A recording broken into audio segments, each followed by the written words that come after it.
Erik el Rojo. El hombre del cabello ardiente. Erik Thorvaldsson pasaría a la historia con un nombre que no necesitaba explicación: Erik el Rojo. Su cabello y su barba, del color del fuego, parecían anunciar desde temprano una vida marcada por la violencia, el conflicto y el movimiento constante. En el mundo vikingo, los apodos no eran adornos, sino sentencias.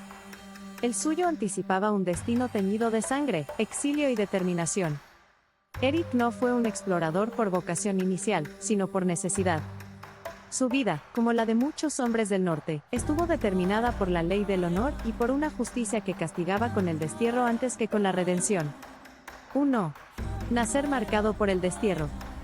Erik nació en Noruega, en una época en la que el país se transformaba bajo la ambición de un solo hombre, Harald Cabellera Hermosa, quien buscaba unificar los reinos noruegos bajo su mando. Aquella empresa se sostuvo con violencia, despojando a antiguos linajes de su poder y empujando a muchos al exilio.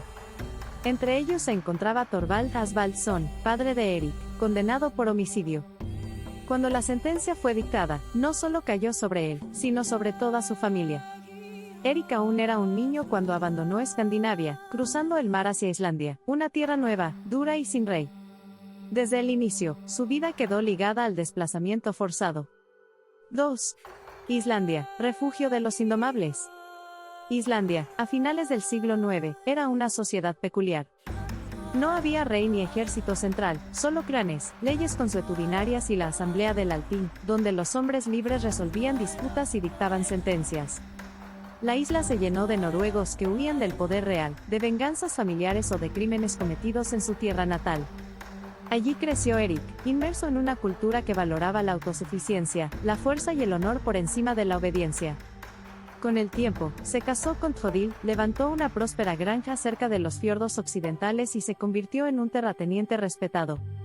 Durante algunos años, pareció haber encontrado estabilidad. Pero en Islandia, la paz era frágil.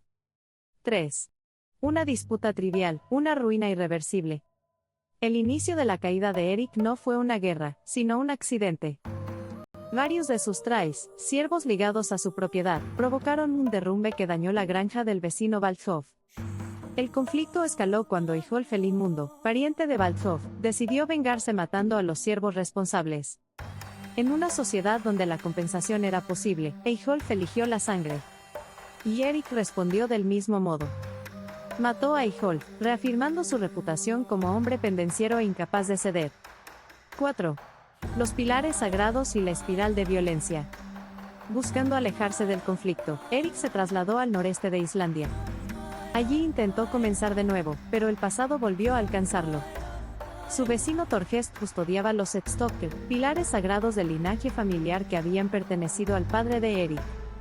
Cuando Thorgest se negó a devolverlos, la disputa se tornó personal, simbólica y violenta. La muerte de los hijos de Thorgest desencadenó una guerra entre clanes. Las alianzas se formaron rápidamente y la violencia se propagó sin control, culminando en enfrentamientos abiertos.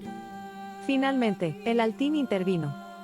La sentencia fue clara: 3 años de proscripción para Erik y sus aliados. 5. El exilio como punto de partida. Para muchos hombres, el destierro significaba el fin de toda posibilidad. Para Erik, se convirtió en un impulso. Recordó viejas historias sobre una tierra avistada hacia el oeste por Gunnthorn Mulson, arrastrado allí por una tormenta décadas atrás. Aquel navegante no se había establecido, pero su relato había sobrevivido.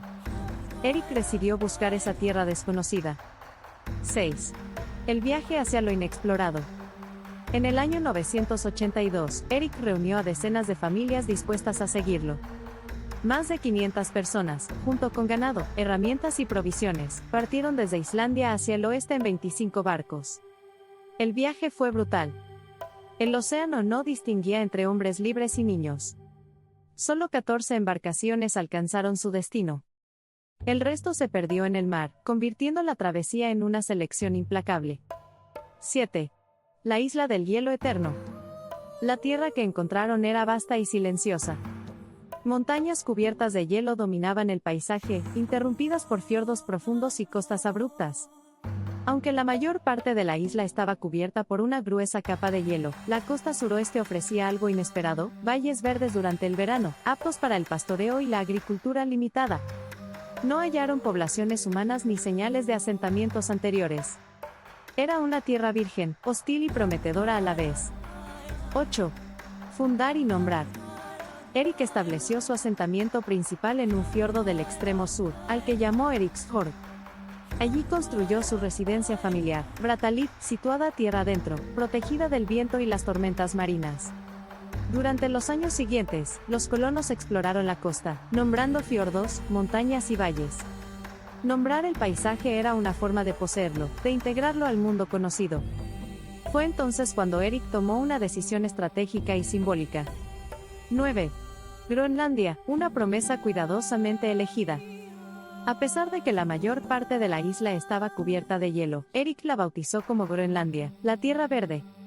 Sabía que los nombres importaban y que ningún colono se sentiría atraído por una tierra que prometiera solo frío y desolación.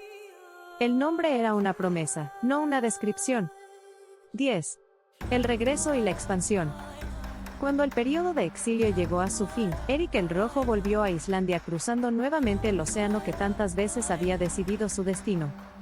No regresó como el granjero expulsado ni como el hombre marcado por la violencia, sino como alguien transformado por la experiencia de haber visto lo que otros solo conocían por rumores y mapas incompletos. En las asambleas, en los salones comunales y junto a los fuegos nocturnos, relató la existencia de una tierra vasta al oeste, una isla inmensa, dura, pero generosa para quienes estuvieran dispuestos a resistirla.